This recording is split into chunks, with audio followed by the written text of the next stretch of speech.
everyone. This week is our annual LGBT Plus Focus and Awareness Week, and as Deputy Head of School and one of the representatives for diversity and inclusion, I am incredibly privileged to introduce, on behalf of St Dunstan's College, our guest speaker, Dr Michael Brady.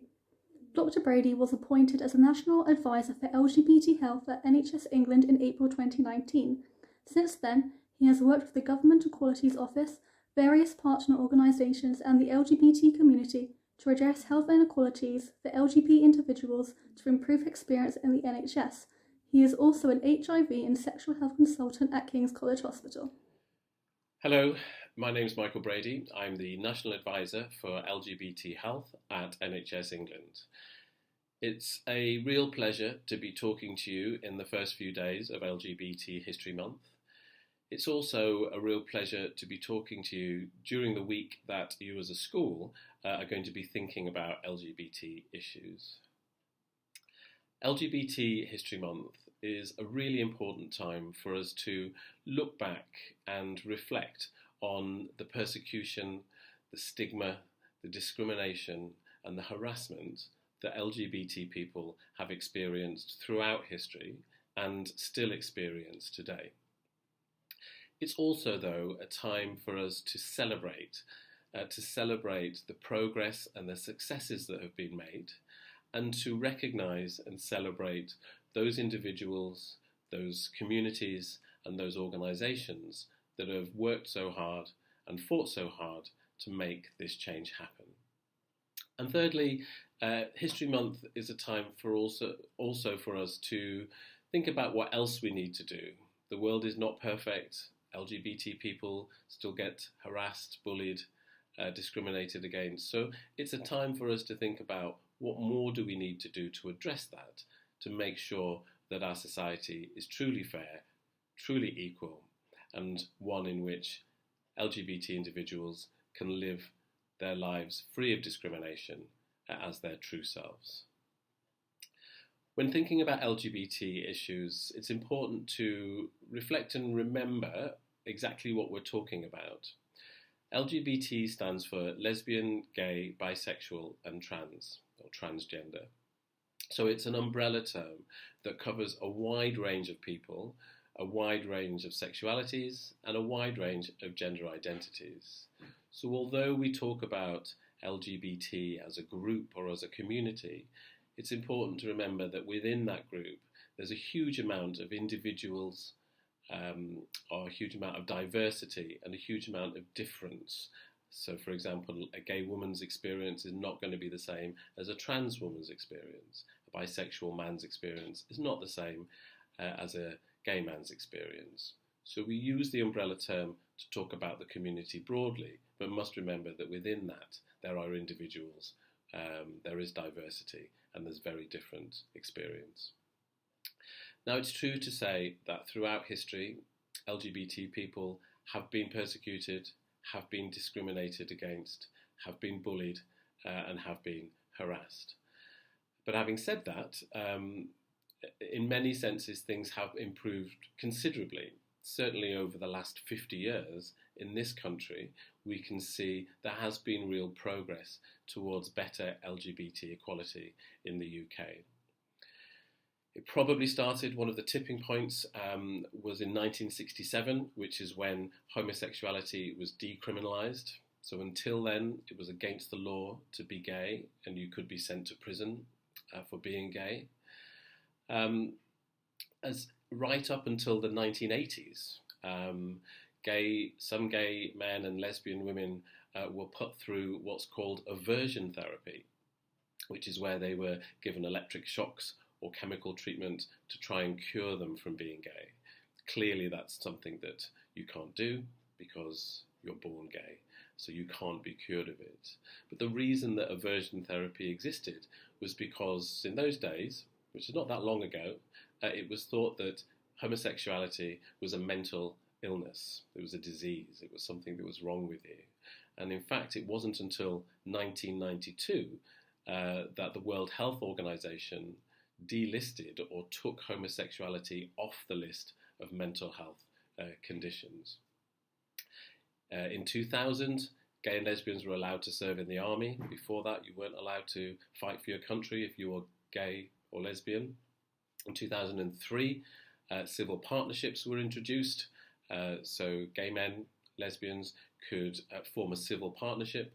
And in 2014, we got equal marriage. So now gay men, lesbian women can get married in the same way as heterosexuals can do.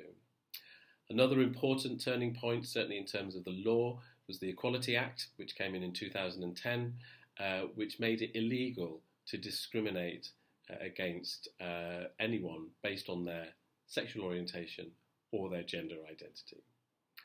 So society has changed and is changing, and a lot of the reasons why that has happened has been because courageous individuals have fought for it, have stood up and been counted, have been visible, have advocated for change, and often in the face of real difficulties, at times when society was very much against them.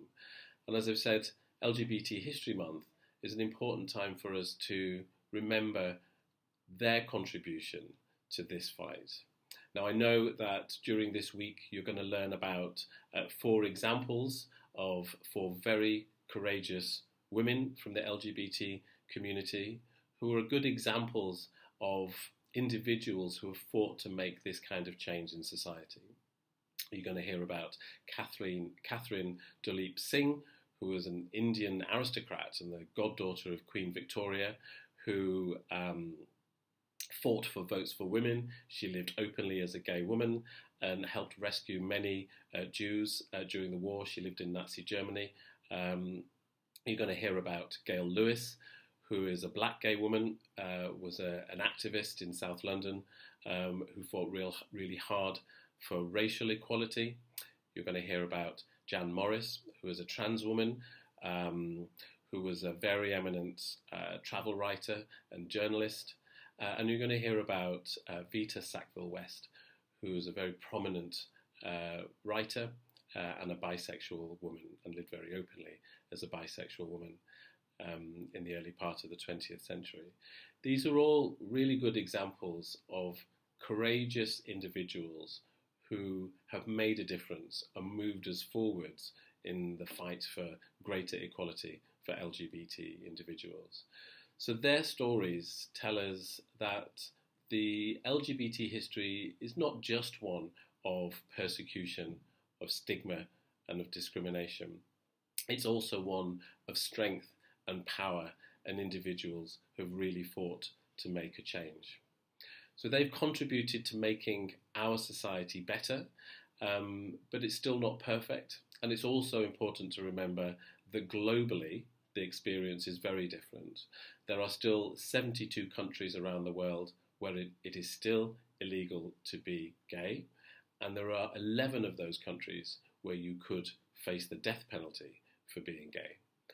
So there's more to do globally, and there's certainly more to do in this country.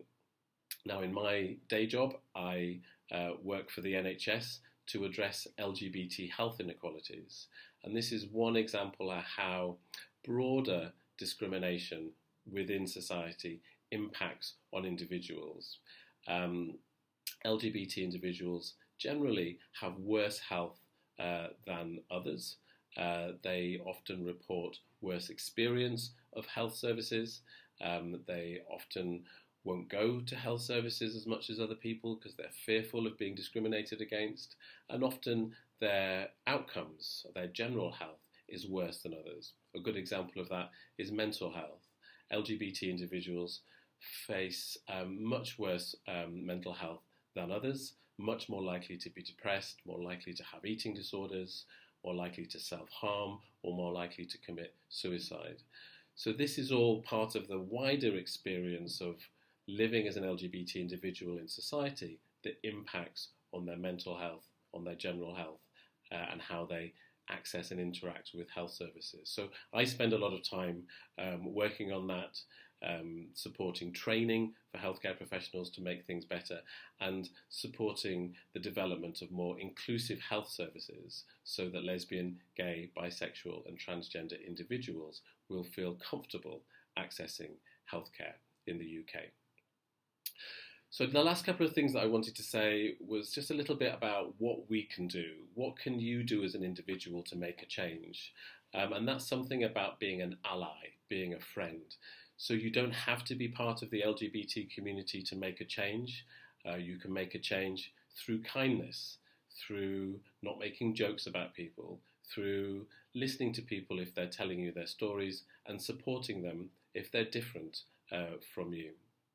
Now, during the rest of this week, I know you're going to be thinking a lot about this, doing some work in your individual classes and year groups. And the other thing I just wanted to say before finishing is that there's going to be a questionnaire going around for you to complete. So if you have any questions that you want to ask about any of these issues, LGBT issues, history, current experience, if you put them on the questionnaire, I'm going to do another recorded talk for you, which you'll see on Friday. The questions will, or rather the answers, will be completely confidential. I think we'll ask you to say what year you're in, but that's it. So please feel free, they're completely anonymous, to ask any questions, and I'll answer them for you in another short talk on Friday. So I hope you have a great week. I hope you really enjoy thinking about and learning about LGBT history, and use that as an opportunity in each individual way to make a small change. Thanks very much.